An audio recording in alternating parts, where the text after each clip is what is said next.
नमस्कार भारतवासियों। एक खुशी की खबर आपको मिली कल, जिसमें कि रॉ मटेरियल जो यूएस ने हिंदुस्तान की वैक्सीन की कंपनियों को, भारत बायोटेक और सीरम को रोक रखा था, उसको दोबारा से सप्लाई चालू कर दी। और आज तो बाइडन का भी फोन आ गया प्रधानमंत्री नरेंद्र मोदी के लिए कि पूरी आपको रॉ मटेरियल भी दिया जाएगा, इसके अलावा जो और भी सपोर्ट है, ऑक्सीजन वगैरह, वो हम जल्दी भेज रहे हैं।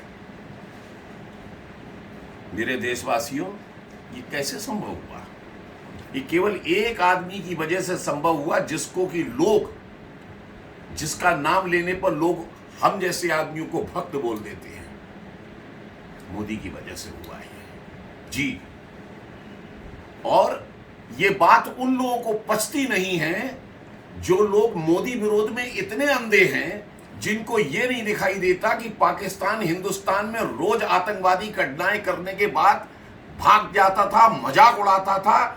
आज पाकिस्तान की आवाज बंद रहती है, इनको ये अच्छा नहीं लगता, इसलिए मोदी विरोध करते हैं। चाइना या हिंदुस्तान की धरती पर कब्जा कर लेता था, आज चाइना जब पीछे हट गया, इनको ये बुरा लगता है। इनको लगता है कि मोदी के आने के बाद ये हिंदुस्तान जो है इतना मजबूत कैसे हो गया। और ये 370 जहां पर भारत का एक दो निशान और दो विधान चला करते थे, ये इन लोगों को पसते नहीं है, इसलिए मोदी विरोध करते हैं। और आज आपको ऐसा लग रहा होगा कि इस कोरोना काल में भी ये सब मोदी की तारीफ करने क्यों बैठ गया, क्योंकि मुझे अच्छा लगता है, मुझे अच्छा लगता है ये, क्योंकि आज मेरा देश मजबूत है। आज उसने अमेरिका जैसे कंट्री को भी झुका दिया, जी झुका दिया बोल रहा हूं। जानते कैसे? ये टीका, ये जो रॉ मटेरियल उन्होंने ऐसे नहीं दिया। याद है आपको, प्रधानमंत्री मोदी ने एक बार कहा था कि ये 125 करोड़ के देश की ताकत है कि इंटरनेशनल प्रेशर हमारे ऊपर नहीं, हम उसके ऊपर हावी रहेंगे। वो करके दिखा दिए। अब आप जानिए कैसे। जब ये आप अच्छी तरह से जानते हैं, नहीं जानते, लेकिन मैं आज आपको बता देता हूं कि हिंदुस्तान में कोरोना की वैक्सीन बनने के बाद American lobby, international lobby, pharma lobby इस कदर मोदी की वजह से नाराज थी, क्योंकि 1.25 ट्रिलियन डॉलर का जो पूरा बिजनेस था वैक्सीन का, जो हिंदुस्तान की मार्केट थी, उसको मोदी ने जीरो कर दिया था। 500 बिलियन डॉलर का मास्क का और पीपीई किट का जो बिजनेस था, उसको नरेंद्र मोदी ने यहां पर उनके बिजनेस, उनके ख्वाब को धराशायी कर दिया था। इस वजह से फार्मा लॉबी इनसे बहुत नाराज थी, मोदी जी से। हिंदुस्तान में तो है ही यहां के विरोधी लोग, लेकिन वहां भी नाराज थी, तो उन्होंने एक अभियान चलाया। जैसे ही बाइडन वहां के राष्ट्रपति हुए, उन्होंने उससे किसी भी तरह से करके फार्मा लॉबी ने पूरा जोर मार दिया कि हिंदुस्तान में जो वैक्सीन बनाने वाली कंपनियां हैं, इनका रॉ मटेरियल रोक दिया जाए, और इससे हिंदुस्तान की एक बहुत बड़ी मार्केट, वैक्सीन की मार्केट हमारी कंपनियों को मिल जाएगी। लेकिन ये नहीं जानते थे ये मोदी है, घर में घुस के मारता है। तो वही हुआ।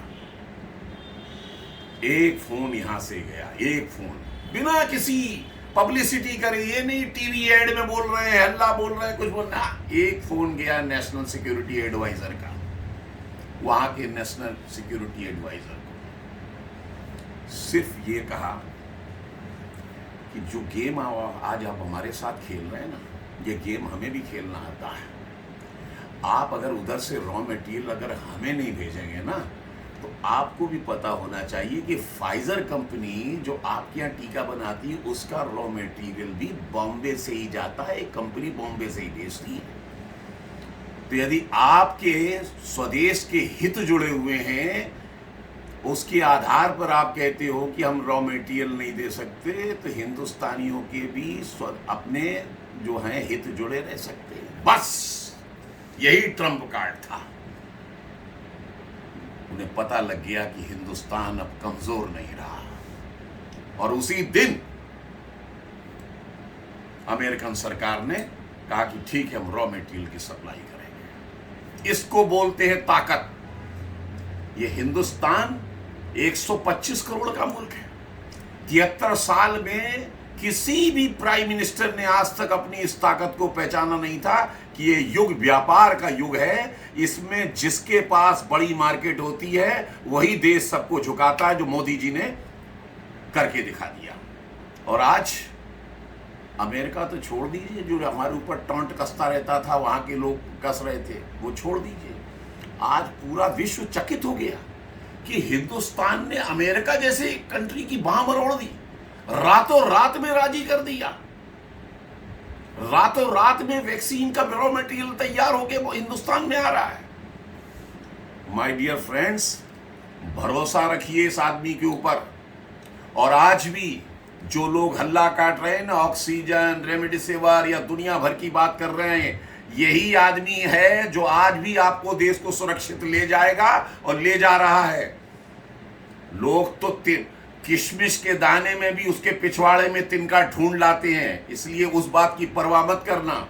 आपको केवल ये सोचना होगा, पूरे वर्ल्ड में जहां जहां पर कंट्रियां हैं उसकी पॉपुलेशन 138 करोड़ में 20,30,000 लोग मरे हैं। हिंदुस्तान में आज तक 135 करोड़ की आबादी में 1,97,000 आदमी मरा है। ये कोई छोटा काम नहीं है। बड़े बड़े इंफ्रास्ट्रक्चर वाले, जिसके यहाँ पर हॉस्पिटल्स का पूरा इंफ्रास्ट्रक्चर था, उड़ गए वो लोग। इसके बावजूद भी इस देश को बचाया इस आदमी ने, जो 71 साल का है। और यही इन लोगों में जलन है कि 18 घंटे इसके मुकाबले का हम काम नहीं कर सकते, इसके बराबर हम ईमानदार नहीं रह सकते, इसलिए वो किसी तरह से इसकी टांग खींचने की कोशिश करते हैं। लेकिन इस देश की जनता इतनी जागरूक है कि इनके सारे जो भी आज तक इस जैसे विपक्षी पार्टियों ने और ये जो वामपंथियों ने जो इसके खिलाफ मोर्चा खोल रखा है, यहाँ की जनता ने जैसे आज भी उनके मुंह पे मार के उनको पीछे किया है, आगे भी उनको पीछे कर देगी। जय हिंद, जय भारत।